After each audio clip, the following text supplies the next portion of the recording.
ఇండియాలోనే #1 varicose veins hospital Avis vascular centre. నమస్తే గురుగారు, శ్రీమాత్రే నమః. నమస్తే అండి, శ్రీమాత్రే. గురుగారు, వినాయక చవితి గురించి అందరం మాట్లాడుకున్నాం.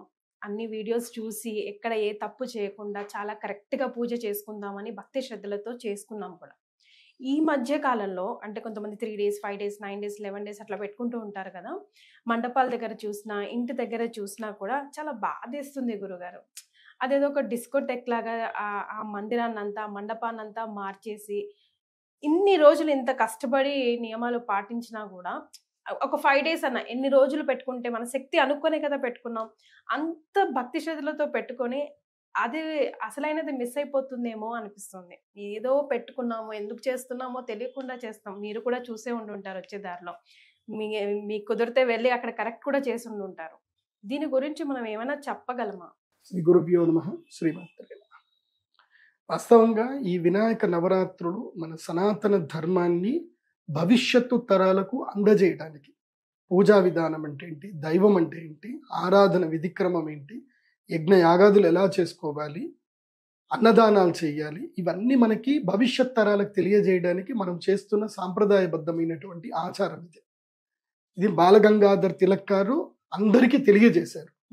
దీనివల్ల హిందువుల లోపల సమైక్యత పెరగాలి, అందరి లోపల సౌభ్రాతృత్వం రావాలి, అందరూ కలిసిమెలిసిగా. ఇప్పుడు ఒక కాలనీలో చేస్తుంటే ఆ రోజు కాలనీలో అందరూ కూడా కలిసిపోతారు, అందరూ అన్నదమ్ముల్లాగా కలిసిపోతారు, ముత్తైదువులు అందరూ కలుసుకుంటారు, చక్కగా మాట్లాడుకుంటారు, పిల్లల్లో ఏదైనా టాలెంట్ ఉంటే బయటకు వస్తుంది. ఇలా మంచి కార్యక్రమాలు, సాంస్కృతిక కార్యక్రమాలు చేసుకోవడం తప్పులేదు. కంప్లీట్ గా ఒక పండగ వాతావరణం తర్వాత రోజుల్లో మిస్ అయిపోతున్నామే అరే మళ్ళా అని అనిపిస్తుంది. అదే జరుగుతుంది. మెయిన్ గా ఏంటంటే డీజేలు పెట్టడం, విపరీతమైన సౌండ్ పెట్టడం.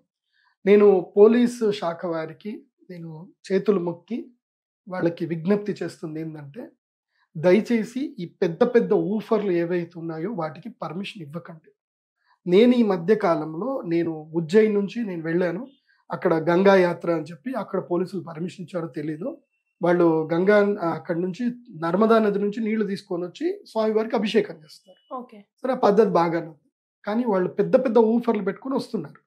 సో ఒక ట్రాఫిక్ జామ్ అయింది. నేను చూస్తున్నాను, నేను కళ్ళారా చూస్తున్నాను. ఆ ఊఫర్ దగ్గర ఒక పిల్లాడు కూర్చున్నాడు, మంచినీళ్ళు తాగుతా ఉన్నాడు, ఎదురుగ్గానే కూర్చున్నాడు. ఊఫర్ సౌండ్ కొడతా ఉంది. వీడి హార్ట్ బీట్ కి ఆ ఊఫర్ సౌండ్ కి, మేము కార్లో కూర్చున్న వాళ్ళకి మా కార్లు ఊతున్నాయి ఊఫర్ సౌండ్ కి. వాడి హార్ట్ అట్లనే ఆగిపోయింది, వాడి కొలాప్స్ అయి పడిపోయింది. మంచి పనికి వెళ్తున్నాడు, అక్కడి నుంచి చనిపోయాడు. సో మన హార్ట్ దానికి ఒక ఫంక్షన్ అనేది ఉంటుంది, బీట్ అని ఒక ఫంక్షన్ ఉంటుంది.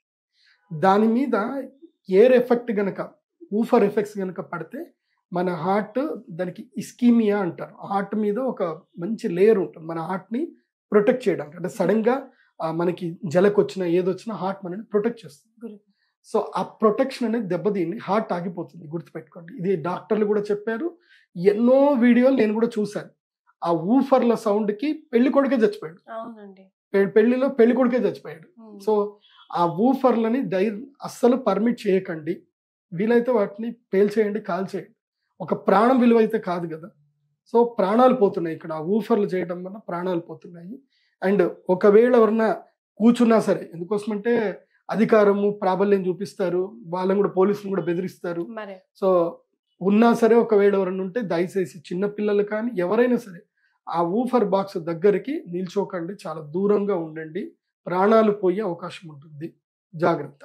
అలాగే గురుగారు, మనం ఈ కంకణం ఒకటి కట్టుకుంటాం అంటే ఎప్పుడు మనకి గుర్తు చేయడానికి మనం ఒక నియమాల్లో ఉన్నామని. ఆ నియమం కూడా పాటించట్లేదు. అసలు ఈ ఉన్నన్ని రోజులు ఇంట్లోనో మండపంలోనో మనం ఈ కంకణం అట్లీస్ట్ మన చేతికి ఉన్నన్ని రోజులు మనం పాటించవలసిన నియమాలు, మినిమం నియమాలు సింపుల్. ఈ కంకణం చేతికున్నన్ని రోజులు దుర్భాషలు ఆడకూడదు, ఎవరి మీద హేట్రేటరీ రాకూడదు, నాన్ వెజ్ అసలు తినకూడదు, మద్యం తాగకూడదు. ఈ 4 నియమాలు చాలా ముఖ్యం. అండ్ అందరిని కూడా ప్రేమతో పలకరించాలి, అందరిని కూడా దైవముతో పోలుస్తూనే వాళ్ళని గొప్పగా పలకరించాలి. ఇది ఈ మెంటాలిటీ అనేటువంటిది ఏంటంటే అష్టాంగ యోగం అంటారు. కంకణం చేతిలో కట్టుకున్నామనంటే మీరు దైవ సేవలో ఉన్నారు అని అర్థం. దైవ సేవలో ఉన్నారు అంటే మీకు కూడా దైవత్వం ఆపాదింపబడుతుంది అని అర్థం. కాబట్టి దుర్భాషలు ఆడకూడదు, ఎవరిని తిట్టకూడదు, చాలా సంయమనంతో ఉండాలి. ముఖ్యంగా నాన్ వెజ్, మద్యం అసలు స్వీకరించకూడదు. నేను చూస్తూ ఉంటాను ఈ జాతరలో అందరూ డ్యాన్సులు చేయడానికి ఎనర్జీ కావాలి కదా, అందుకోసం మేము మందు అవుతానంట. గుట్కాలు, పాన్లు, సిగరెట్లు అవి కూడా అన్ని నడుస్తూ ఉంటాయి అన్ని మండపాల్లోనే గారు. దయచేసి అట్లా చేయకండి. మీకు మీరు మండపం పెట్టకపోయినా నష్టం లేదు, కానీ దయచేసి అలాంటి పనులు చేయకండి. మండపాల దగ్గర సినిమా పాటలు పెట్టకండి, బూతు పాటలు అస్సలు పెట్టకండి. మనకి మంచి మంచి పాటలు ఉన్నాయి. మీకు యూట్యూబ్లో గణేష్ సాంగ్స్ అని కొడితే మంచి హిందీ పాటలు వస్తాయి, మరాఠీ పాటలు వస్తాయి, తెలుగు పాటలు కూడా ఉన్నాయి. అవన్నీ కూడా పెట్టండి. జై గణేష్ జై గణేష్ పాటలు ఉన్నాయి, అవి పెట్టండి. బూత్ పాటలు పెట్టకండి. ఎవరైనా బూత్ పాటలు పెడితే దయచేసి అక్కడ ఎవరైనా పెద్దవాళ్ళు ఉంటే వెంటనే వాటిని ఆపించండి, నిరోధించండి. ఎందుకోసమంటే ఈ ఒక్క మన దగ్గరనే ఇది ఎందుకో తప్పు జరుగుతుంది. వేరే ఏ కల్చర్లో నేను ఒప్పుకుంటాను. ఇప్పుడు ఏ మసీద్లో కూడా సినిమా పాటలు పెట్టరు, ఏ చర్చిలో సినిమా పాటలు పెట్టరు. కానీ మన దగ్గర ఎందుకు మనం ఎందుకు అంత దిగజారుతున్నాం? మన కల్చర్ మీద మనకి ఎందుకు అంత ఇది లేదు? వాళ్ళని ఆ విషయంలో మాత్రం వాళ్ళు గుడ్ అని నేను ఒప్పుకుంటా. అంటే వినాయక చవితి అంటే ఏది డీజే సాంగ్లు పెడతారు, నిమజ్జనానికి వెళ్తాం, అది కదా అమ్మా అని అడగకూడదు కదా గురుగారు పిల్లలు మనల్ని. యాక్చువల్ అసలు విధి విధానం ఎంతటి మహత్యం ఉన్న విధి విధానం. వినాయకుడిని మనం తీసుకెళ్లి నిమజ్జనం చేస్తున్నామనంటే అది ఒక దైవానికి సంబంధించిన ఒక జైత్ర యాత్ర, ఒక విజయ యాత్ర లాగా వెళుతున్నాము. సో మనం అందరం కలిసిమెలిసి వెళుతున్నాము. నాట్యం చేయండి, మంచి పాటలు పెట్టుకొని నాట్యం చేయండి. బూతు పాటలు మాత్రం పెట్టకండి. సిగరెట్లు తాగకండి, మందు తాగకండి. మీకు అంత ఎనర్జీ డ్రింక్ కావాలంటే గ్లూకోజ్ తీసుకెళ్ళండి, మంచిగా గ్లూకోజ్ వాటర్ బాటిల్ నింపుకోండి, గ్లూకోజ్ తాగండి, ఇంకా డ్యాన్సులు చేయండి, ఇంకా ఎంజాయ్ చేయండి. కానీ పిచ్చి పిచ్చి కారు కూతలు కూయడము, పిచ్చి పిచ్చి డ్యాన్సులు చేయడము అలాంటివి చేయకండి. అందరూ కూడా సంతోషంగా సంభ్రమంగా ఈ వినాయక నవరాత్రులు చేసుకోండి. ఇంకోటి ఏంటంటే చాలా మంది ఈ నిమజ్జనం అప్పుడు ఆ యొక్క పత్రాలు తీసుకొని వెళ్ళరు. ఆ పత్రాలన్నీ ఎక్కడో చెత్తలో పడిస్తారు. మీరు వినాయకుడికి ప్రేమగా గౌరవంగా మీరు నివేదించిన 21 పత్రాలు 21 పత్రాలన్నీ కూడా ఒక జూట్ బ్యాగ్లో వేసి పెట్టుకోండి. ప్లాస్టిక్ దాంట్లో కాదు, ఒక జూట్ బ్యాగ్లో వేసి పెట్టండి. మీరు అక్కడికి వెళ్ళిన తర్వాత నిమజ్జనం చేసేటప్పుడు ఈ ఆకులు కూడా నీళ్లలో కలపండి. ఆ నీళ్లలో కలపడంలో ఉన్న మర్మం ఏంటంటే ఈ ఆకుల్లో ఉండేటువంటి మెడిసిన్ వాల్యూస్ అన్నీ కూడా నీళ్లలో కలుస్తాయి. ఇప్పుడు కొత్త నీరులో మెడిసిన్ వాల్యూస్ రావాలి కాబట్టి ఈ ఆకులన్నీ పెట్టారు. సో మీరు ఆకులు దాంట్లో వేయచ్చు. ఎందుకోసమంటే అది ఎన్విరాన్మెంట్కి ఎలాంటి నష్టం కలిగించదు. మీరు ప్లాస్టిక్ వస్తువులు వేయకండి, అంతేగాని ఆకులు వేయండి. వాటి వల్ల ఏ నష్టము కూడా లేదు. కాబట్టి వినాయకుని యొక్క నిమజ్జనం చేసేటప్పుడు జాగ్రత్తగా చేయండి. చాలా మంది తీసుకెళ్ళేటప్పుడు విగ్రహం చేతులు విరిగిపోతా ఉంటాయి. అంటే ఈసారి ఎక్కువ శాతం మట్టి వినాయకుడిని పెట్టడానికి ప్రయత్నిస్తున్నారు గురుగారు. మాక్సిమం అది 80 to 60% మనం సక్సెస్ అయ్యామని అనుకోవచ్చు. సో అప్పుడు కొంచెం లేతగానే ఉంటుంది కాబట్టి కొంచెం పెద్ద పెద్ద విగ్రహాలు ఎంత కేర్ తీసుకున్నా అక్కడిక్కడ విరిగిపోతాయి కాబట్టి ఎలాంటి దోషాలైనా ఆపాదించబడతాయా? దానికి ఏమైనా రెమెడీస్, ఎక్స్క్యూజెస్? ఒకవేళ అది గనక జరిగితే మీరు ఆ వినాయకుడిని నిమజ్జనం చేసే ముందు సామూహికంగా మీరందరూ కూడా చేతిలో కొబ్బరికాయ పెట్టుకొని, స్వామి వినాయక, మా వల్ల ఏమన్నా తప్పులు జరిగితే దయచేసి క్షమించు స్వామి అని చెప్పి కొబ్బరికాయ కొట్టి, కొబ్బరితోటి స్వామివారికి హారతి ఇచ్చి కొబ్బరికాయ కొట్టాక అది నిమజ్జనం చేయండి. దీనివల్ల ఏం నష్టం ఏం జరగదు.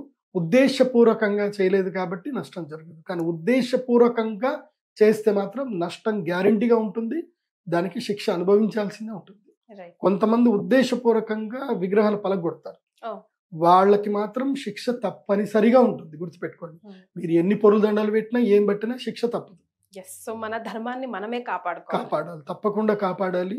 ఎందుకోసం అంటే నేను చూస్తున్నాను ఇది మంచి పద్ధతి. ఈ వినాయక నవరాత్రులు చేయడం అనేది నిజంగా చాలా సంతోషకరమైంది. కాకపోతే ఈ చిన్న చిన్న తప్పులు చేయకండి, మన ధర్మాన్ని కాపాడండి.